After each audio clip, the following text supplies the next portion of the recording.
Bom dia, alunos. Eu me chamo Antonielle, sou formada em Biomedicina e mestranda do programa.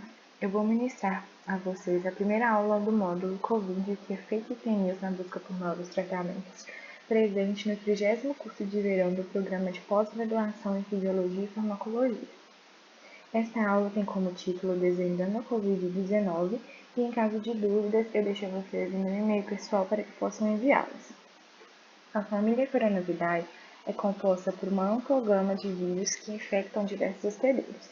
Eles estão distribuídos em 4 gêneros distintos: o alfa, o beta, o delta e o gama coronavírus. Até os anos 2000, diversas espécies de coronavírus foram identificadas por causar apenas uma leve febre em humanos. No entanto, em 2002 isso mudou. O primeiro coronavírus da família Coronavidae a causar sintomas graves foi identificado e recebeu o nome de SARS-CoV-1. Ele foi responsável por provocar a síndrome respiratória aguda causada por um coronavírus. Anos depois, em 2013, mais um coronavírus foi identificado. Ele recebeu o nome de MERS-CoV e foi responsável pela síndrome respiratória do Oriente Médio. Recentemente, em dezembro de 2019, um novo coronavírus foi identificado, o SARS-CoV-2. Nessa imagem aqui ao lado, conseguimos notar a linha temporária que mostra a evolução da identificação dos coronavírus ao longo do tempo. Até os anos 2000, vários foram eles, e em 2002, o primeiro SARS-CoV, em 2013, o coronavírus do Oriente Médio, e agora, ao final de 2019, o SARS-CoV-2. Ao lado, podemos ver duas ilustrações importantes. Acima, uma ilustração filogenética do coronavírus conhecido, que mostra o domínio de ligação do vírus à célula humana. Nele podemos ver o SARS-CoV-2 e o 1 saindo do mesmo ponto, o que indica que ambos têm o mesmo sítio de ligação, a enzima de conversão de angiotensina 2, que iremos falar mais à frente, e também o MERS-CoV e o BAT-CoV-HK45, que saem do mesmo ponto, que indica que eles têm o mesmo sítio, o CD26. Abaixo, a gente consegue observar a estrutura tridimensional de ligação do domínio célula humana. Na primeira imagem, o SARS-CoV-1, com a sua enzima em vermelho e o sítio de ligação em verde. A segunda imagem, a gente tem o SARS-CoV-2, a enzima em verde e seu sítio de ligação em vermelho. E, por fim, o MERS-CoV, que tem o seu CD26 ou DPP4 em laranja e o sítio de ligação em verde. A título de curiosidade, o DPP4 ou CD26 é uma enzima chamada exoprotease peptidase 4. Ela é encontrada em diversas células e sua atividade enzimática parece ser fundamental para o controle da transformação maligna e progressão tumoral. O SARS-CoV-2 foi identificado em dezembro de 2019, após um quadro clínico de etiologia de pneumonia desconhecida, que foi relatado na cidade de Wuhan, a capital da província de Hubei, na China. Dias depois, o Centro Chinês de Doenças, Controle e Prevenção reconheceu como causa do quadro uma infecção por coronavírus da família Coronavidae. Ainda no mesmo mês, o Comitê Internacional de Taxonomia Viral identificou o agente etiológico como causador da síndrome respiratória aguda relacionada ao coronavírus, e ele foi então denominado como SARS-CoV-2. Quase 2 meses depois, em fevereiro de 2020, a Organização Mundial de Saúde, OMS, nomeou a doença como Covid-19. E devido à sua rápida disseminação, um mês depois, em 11 de março, a OMS reconheceu o surto de Covid-19 como uma pandemia de rápida evolução. Nessa figura, podemos observar o tempo entre o primeiro caso, a descoberta da doença, e sua declaração como pandemia. E, se me permitem dizer, foi algo que ocorreu em menos de 3 meses, o que nos dá a ideia do quão rápida e fácil é a disseminação do SARS-CoV. Mas o que é considerado uma pandemia? O termo pandemia é utilizado para identificar uma doença com alto número de casos, que se espalha por uma grande área, como vários países e continentes. Trata-se do estágio mais grave da escala de incidência, mas para receber essa classificação, a doença deve ser infecciosa e atingir um grande número de pessoas simultaneamente, além de possuir uma transmissão inicial local e fixada, como foi o caso do SARS-CoV-2, que começou na cidade de Wuhan, na China. Em todo o mundo, até o dia 23 de janeiro de 2021, sábado, segundo a OMS, o SARS-CoV foi responsável por quase 97 milhões de casos confirmados. São ainda 2,1 milhões de mortes em decorrência da Covid-19. Observando o acumulado em todo o mundo, este primeiro mapa representa a relação de casos confirmados em cada país. Eles foram classificados conforme a cor, de modo que quanto mais escuro é o tom de azul, maior é o número de notificações. O azul mais escuro corresponde a uma alta maior que 1 milhão de casos confirmados. E assim podemos notar, nesse tom de azul, na América do Norte, os Estados Unidos e o México, na América do Sul, o Brasil, a Argentina, o Peru e a Colômbia.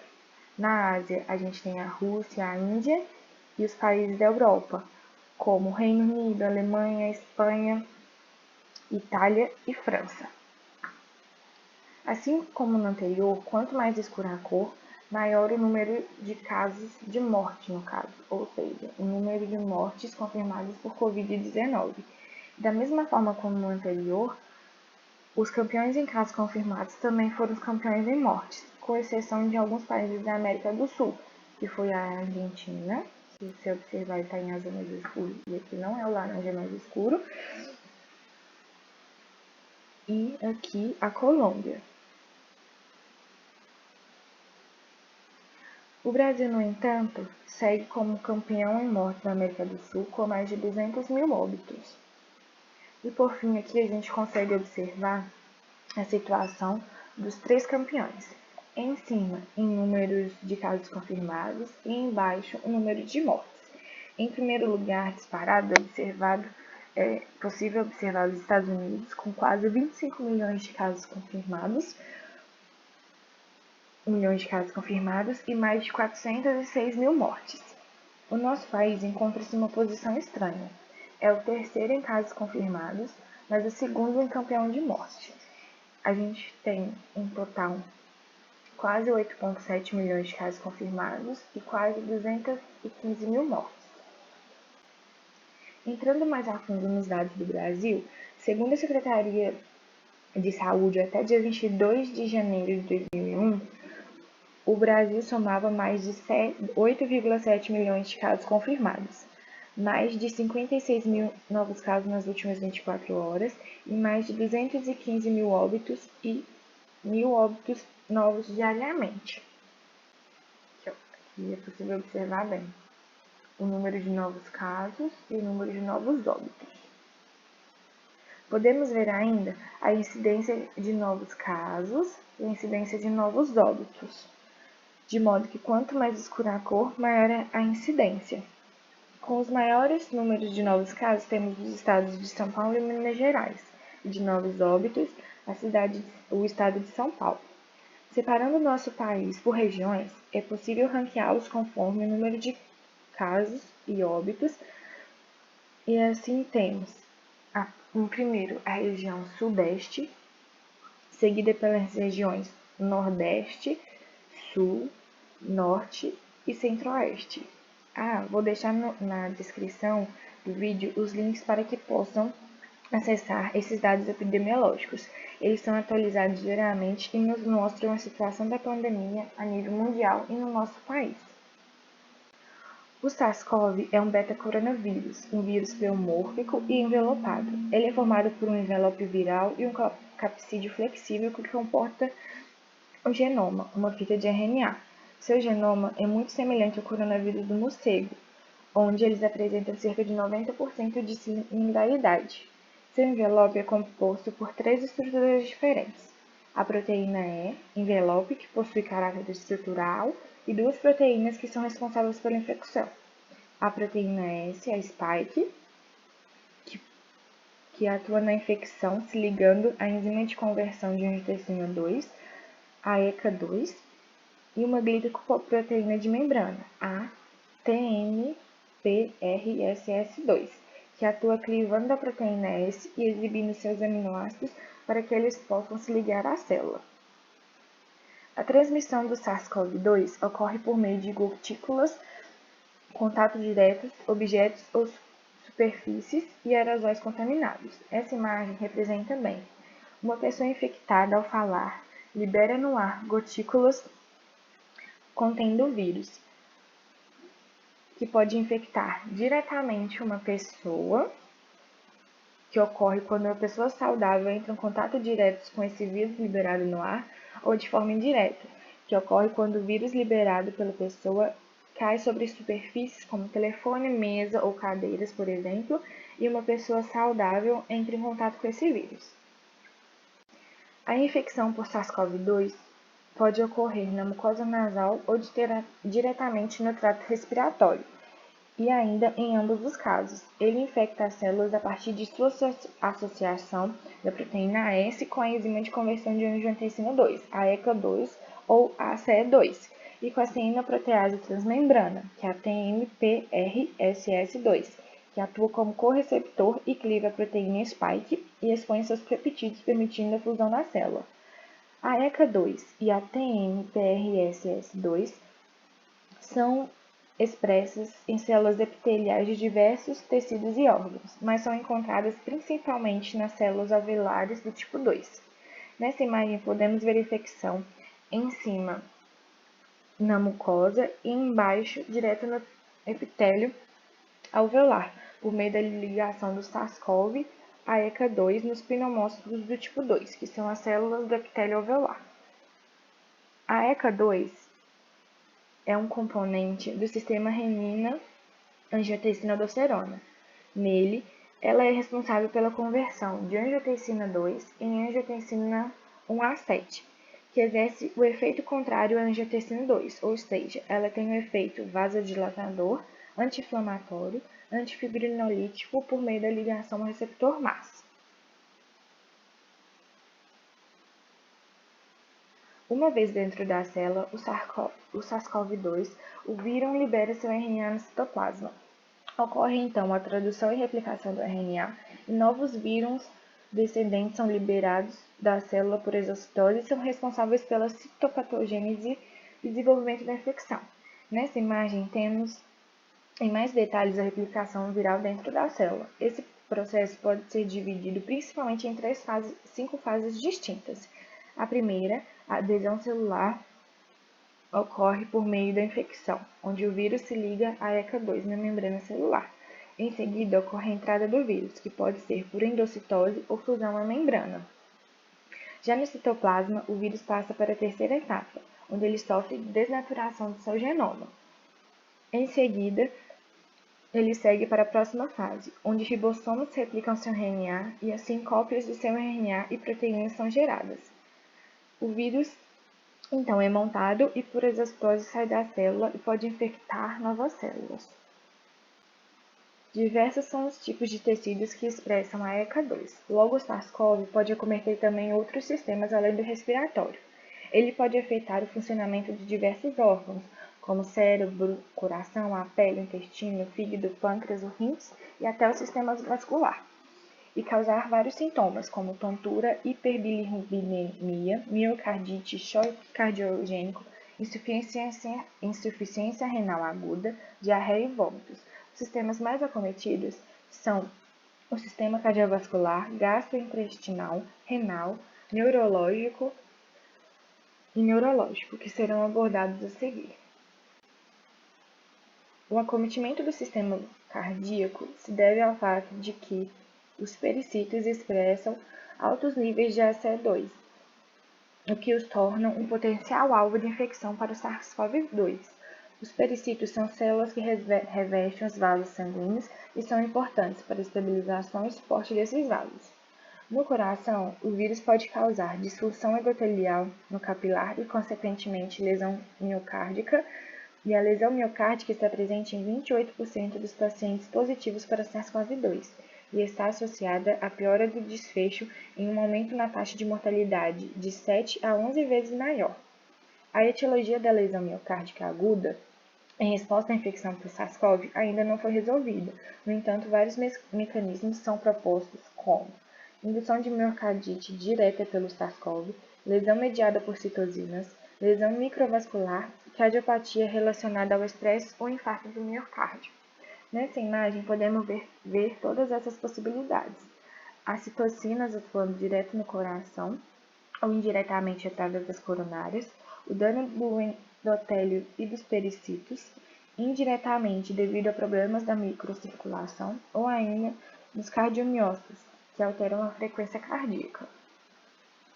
Sintomas gastrointestinais, como anorexia, diarreia, vômito e dor abdominal, são comumente observados em pacientes com Covid-19.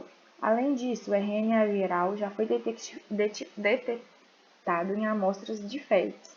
O SARS-CoV-2 pode invadir diretamente o epitélio gastrointestinal via ECA2. Além disso, a ECA2 foi coexpressa com a proteína TMPRS em enterócitos, células epiteliais esofagianas superiores, o que demonstra uma possível transmissão fecal-oral. A ACE2 também é expressa no fígado, principalmente em colangiócitos. Por isso, manifestações hepáticas também foram relatadas em pacientes com Covid-19. Os danos ao fígado podem ser atribuídos principalmente à infecção viral direta, causando hepatite, mas também pode ser interpretado como uma toxicidade de droga causada pela administração de drogas, como altas doses de medicamentos antivirais, antibióticos ou esteroides. O acometimento renal ocorre devido a uma lesão aguda em pacientes com Covid-19 e, novamente, está associada a maior gravidade da doença em pacientes na UTI. A EC2 também é expressa nos rins, mais precisamente na borda das células tubulares proximais e nos podócitos. Pacientes com Covid-19 relatam sinais de proteinúria hematúria em quase cerca de 40% dos pacientes hospitalizados. Aparentemente, o SARS-CoV-2 possui alto potencial neurotrópico e pode causar sintomas como dor de cabeça, confusão, anosmia, disgeusia, náuseas e vômito. A C2 possui grande papel na neuroinvasão do SARS-CoV-2, pelo SARS-CoV-2, uma vez que é expressa em neurônios e células gliais, principalmente no tronco cerebral e áreas regulatórias cardiovasculares. Além do que, a ECA2 é expressa também no endotélio vascular, o que pode subsequentemente permitir o acesso viral ao cérebro. O SARS-CoV-2 comumente ocasiona uma doença respiratória febril com sintomas de amplo espectro, como calafrios, tosse, mal-estar, mialgia, cefaleia, diarreia, vômitos e náusea. O SARS-CoV-2 é caracterizado em 4 estágios. Assintomático, como o próprio nome diz, são aquelas pessoas que não apresentam manifestações clínicas da doença. O quadro leve, onde o paciente apresenta sinais clássicos de gripe, como febre branda, tosse, dor de garganta, congestão nasal, cefaleia e mal-estar. O quadro grave, que é marcado pela dificuldade respiratória devido ao quadro de pneumonia. E o estado crítico, que consiste em uma disfunção sistêmica, que requer de assistência respiratória e resulta em morte em aproximadamente metade dos casos. O diagnóstico da Covid-19 é baseado em quatro sistemas: análise de manifestações clínicas, o diagnóstico molecular por PCR, a sorologia e exames por imagem, como raio-x ou tomografia. Na RT-PCR é feita a coleta do suave nasal, aspirado traqueal ou lavagem broncoalveolar. Por esse teste é feita a detecção do RNA do vírus. Trata-se de um método de alta sensibilidade e especificidade. Através dele, o SARS-CoV-2 já foi identificado nos 3 primeiros dias após o início dos sintomas. O teste sorológico é baseado na detecção de anticorpos contra o vírus, ou seja, identifica aqueles indivíduos que já desenvolveram uma resposta imune adaptativa, como resultado de uma infecção ativa ou anterior. Nele, 2 tipos de anticorpos são pesquisados, o IgG e o IgM, que são produzidos logo após a infecção. Nos exames de imagem, é possível observar opacidade em vidro fosco, especialmente nos lobos periféricos inferiores.